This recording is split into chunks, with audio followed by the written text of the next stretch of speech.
Culto igreja cristã da igreja primitiva.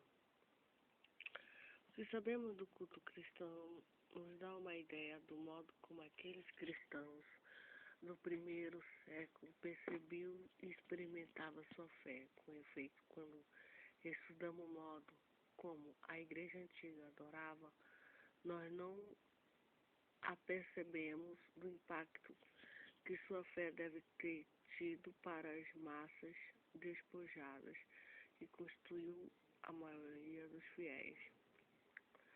Desde o princípio, a igreja cristã costumava se reunir no primeiro dia da semana para partir o pão.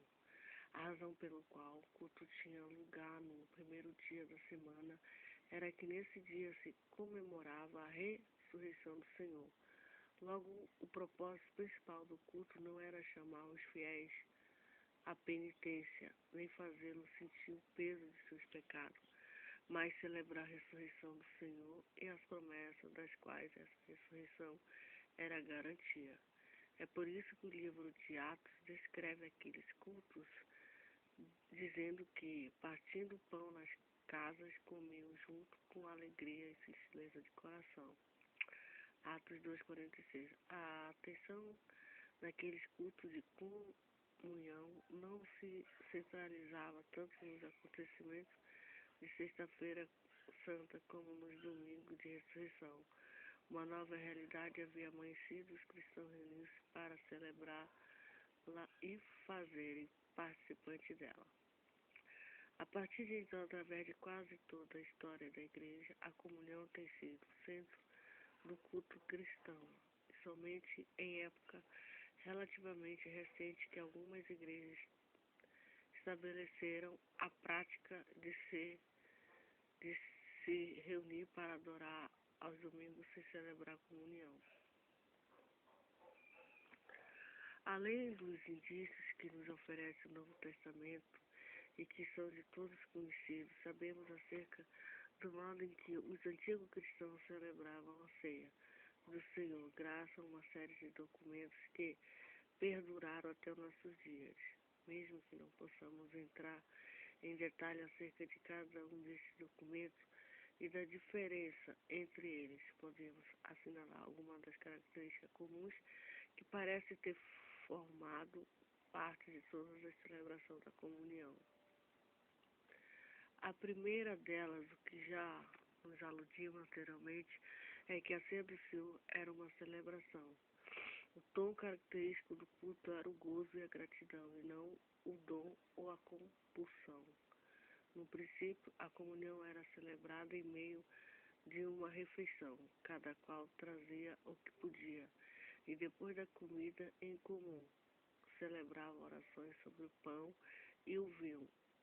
Já em princípio do século II, entretanto, e possivelmente devido em parte às perseguições e às calúnias que circulavam acerca das festas de amor, os cristãos começaram a celebrar a comunhão sem a refeição em comum, mas sempre se manteve o espírito de celebração nos primeiros anos.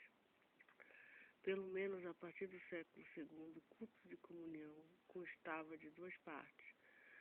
Na primeira, liam-se, comentavam-se as escrituras, faziam-se oração e cantavam-se hinos. A segunda parte do culto começava geralmente com o ósculo da paz.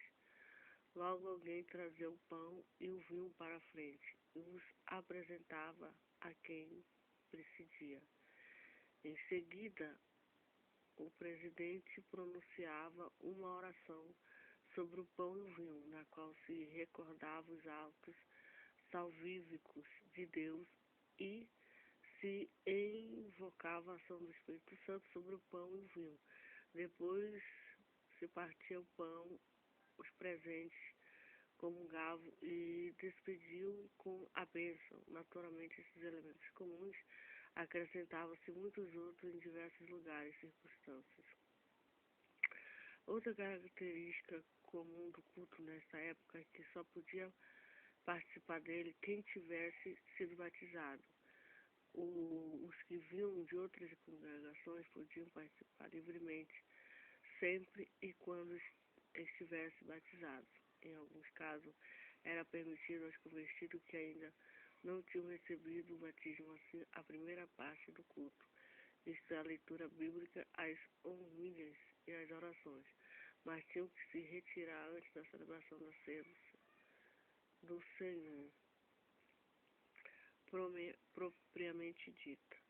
Outros dos costumes que aparecem desde muito cedo era celebrar ceia do Senhor nos lugares onde estavam sepultados os fiéis já falecidos. Esta era a função das catacumbas. Alguns autores dramatizavam a igreja das catacumbas, dando a entender que estes eram lugares secretos e que os cristãos se reuniam para celebrar seus cultos escondidos das autoridades. Isto é um exagero. Na realidade, as catacumbas eram cemitérios e sua existência era conhecida pela autoridade, pois não eram só os cristãos que tinham tais cemitérios subterrâneos.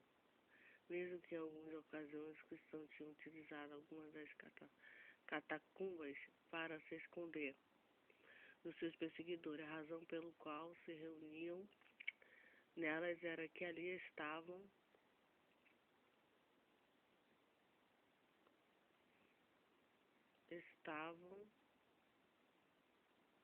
enterrados os heróis da fé. Os batismos. Segundo já foi dito anteriormente, só quem havia sido batizado podia estar presente durante a comunhão. No livro de Atos vemos que tão logo alguém se convertia era batizado. Isto era possível na primeira comunidade cristã, onde a maioria dos conversos vinham do judaísmo e tinham, portanto, certo preparo para compreender o alcance do Evangelho. Mas conforme a igreja foi incluindo mais gentil, tornou-se cada vez mais necessário um período de preparo e de prova antes da administração do batismo. Este período recebe o nome de catecumenato e no princípio do século III durava os 3 anos. Durante este tempo, o catecúmeno recebia a instrução acerca da doutrina cristã e tratava de dar mostra em sua vida diária da firmeza de sua fé. Por fim, pouco tempo antes de seu batismo, era examinado, às vezes em companhia de seus padrinhos, e era admitido na classe dos que estavam prontos para serem batizados. Em geral, o batismo era ministrado uma vez ao ano, no domingo da ressurreição, ainda que logo e por diversas razões começou ministrado em outras ocasiões. A prática da adoração. Deus mandou que o seu povo, sob a antiga aliança, cumprisse o pé da letra todas as suas instruções a respeito da adoração. Ele advertiu Moisés para a construção do tabernáculo. Tinha de ser seguido segundo a tudo que eu te mostrar para o modelo de todos os seus móveis. Assim o fareis. Êxodo 5:9. Os detalhes que Deus comunicou ao chefe da nação foram dados para que o povo não se desviasse nenhum ponto da vontade estipulada por Deus.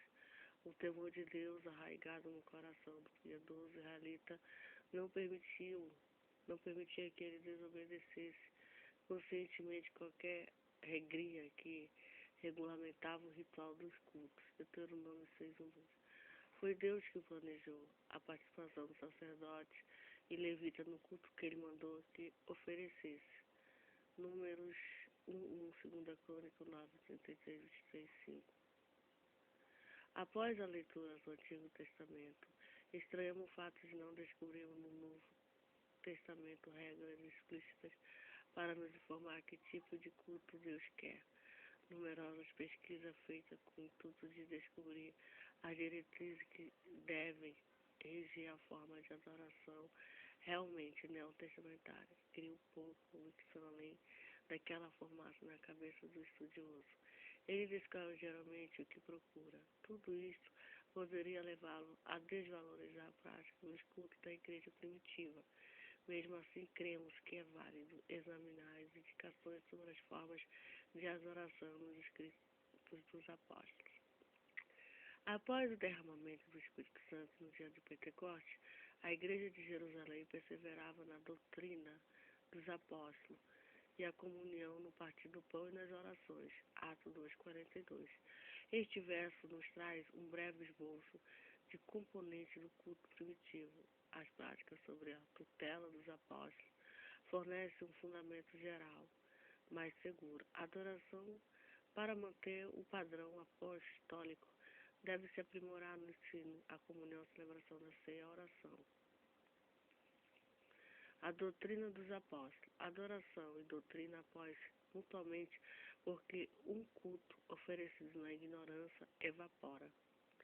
João 4:22, Atos 17:23. Carece de substância e de verdade. Doutrina não significa apenas granjear informações. Não foi uma aula bíblica acadêmica que os apóstolos ministraram, mas ensinamento junto com, pelo menos, discípulos para que acatasse as diretrizes do Senhor. Quando a igreja do século XX dá uma ênfase exagerada em transmissão da informação e não à sua expressão, ela promove depressão espiritual. Jesus convocou os seus discípulos a discipular todas as nações. Mateus 28:19. O primeiro passo foi o batismo, que representava um compromisso público total com Deus Pai, Deus Filho e Deus Espírito Santo. Em seguida, Jesus ordenou aos apóstolos que ensinassem os futuros discípulos da segunda geração a guardar todas as coisas que ele ensinasse aos seus seguidores. Esses ensinos foram exemplos práticos em torno de uma nova compreensão do relacionamento com Deus. Dentro do culto primitivo, os novos discípulos receberam orientação sobre a vida consagrada que glorificava a Deus. 1 Pedro 1:16. Quando os assistentes novatos no culto da igreja de Jerusalém ou Antioquia ouviu pela primeira vez: Vinde a mim todos que estáis cansados e sobrecarregados, eu vos aliviarei. Tomai sobre vós o meu jugo e aprendei de mim, porque sou manso e humilde de coração. Acharei descanso para as vossas almas. Mateus 11:28. Certamente sentiram o impulso do Espírito para renovarem sua confiança em Jesus e queriam entender no sentido prático o que significaria levar o jugo suave do Senhor. A adoração na prática deve dar lugar ao central à palavra de Deus, porque ele se ordena, pregue a palavra. 2 Timóteo 14. Apresenta a preocupação de Paulo com a igreja de Éfeso. Um homem que almeja o pastorado precisa ter uma qualidade que ele recomende a conduzir os cristãos no culto verdadeiro. Ele deve ser apto para ensinar. Ensino requer entendimento, explicação, relacionamento entre o ouvinte e o Pai. Comunhão, a ceia do Senhor. Junto com o serviço da palavra, a primeira igreja da história perseverava na comunhão. Atos 2:42. Lucas explica algo mais a respeito dessa comunhão nos versos subsequentes. Os crentes ficavam juntos, indica que estavam juntos com a família de Deus, isto é, regularmente, e tinham tudo em comum. Marshall sugere que não seria surpreendente que pelo menos um outro grupo contemporâneo judaico aceito de Canaã adotasse esse modo de vida. A adoração genuína conduz à lembrança de que não somos de nós mesmos, fomos comprados por preço infinitamente alto. Consequentemente, somos escravos de Deus e dos membros do seu corpo. Ações de graça pelo sacrifício do Filho de Deus e cita os filhos beneficiados a indagar como se descobrir da obrigação imposta. E presente digno devemos trazer para alto cristão. O pano de fundo da Eucaristia cristã descobre-se na refeição da Páscoa. Essa celebração consistia em duas partes. Primeira, enquanto comiam. Segundo, depois de cear. 2 Coríntios 11:24. Que Jesus insistiu, originalmente era repetido como duas partes de uma refeição maior. Ágape ou festa de amor. com a intenção de beneficiar os cristãos mais carentes da igreja. Esta refeição, que substituiu a Páscoa dos judeus, era tomada diária, seminalmente, percebe-se pela leitura. 1 Coríntios 11, 17, que esta refeição era a ceia do Senhor, que reunia todos os membros da família de Deus, além de relembrar a morte de Jesus e a inauguração da nova aliança. A ceia confirmava de maneira inconfundível que todos os participantes tinham uma vida em comum, ricos e pobres, livres e escravos. Todos se comprometiam diante de Deus a ter e manter uma responsabilidade mútua pelos outros. O caráter dessa refeição não se evidencia somente numa dramatização do sacrifício único do Filho de Deus pelos nossos pecados, mas era também uma demonstração da adoração que tem implicações horizontais. Daí a veemente protesto de Paulo em Corinto diante da negação na prática da comunhão que a ceia devia demonstrar. Não é a ceia do Senhor que comeis, porque as comeis, cada uma toma principalmente sua própria ceia. 1 Coríntios 20. Agindo assim, profanavam o corpo de Cristo, formavam pela morte a ressurreição, comiam e bebiam, juízo para si. O cristão que come junto no culto são integrados no corpo comparável ao corpo humano. Uma vida, personalidade ocupa a unidade física humana, de tal forma que nenhuma parte pode se desligar sem prejuízo para as outras, nem pode desprezar uma outra, nem deve ter inveja. Orações. Um dos elementos que tem destaque no culto da igreja primitiva é a oração. O judeu do primeiro século dificilmente podia imaginar um culto sem orações, pelo menos na sinagoga. Consequentemente, era natural que os primeiros cristãos continuassem essa prática, ainda que algumas modificações. A importância básica das relações é notada no nome do lugar de oração. Atos 16:13. Em Filipos, uma colônia romana, não havia os 10 homens necessários para formar uma sinagoga, mas havia um lugar de orações onde mulheres se reuniam. Paulo e Silas não sentiram nenhum embaraço ao participarem desse primeiro culto ecumênico, transformando o que antes era especialmente judaico em culto cristão. Naquele local foi feito um palco para anunciar o Evangelho. Jesus ensinou que a oração deve ser particular, Mateus 6,6, e pessoal. Ele pouco falou sobre a oração em comunhão com os outros irmãos, com exceção da famosa afirmativa: se 2 dentre vós sobre a terra concordar a respeito de qualquer coisa que porventura pedirem, ser-lhe-á concedida por meu Pai que está nos céus. Mateus 18:19, relacionada com o contexto de disciplina na igreja. Sua própria prática foi a de orar sozinho, no monte ou lugar afastado, Lucas 6:12. Ainda que pensando no sentido mais geral, a oração se distingue da adoração pela preocupação do suplicante com as necessidades, enquanto que a adoração constitua a alma sobre seu Deus. Um comentário puritano sobre o Salmo 107 dizia: a miséria instrui maravilhosamente a pessoa na arte de orar.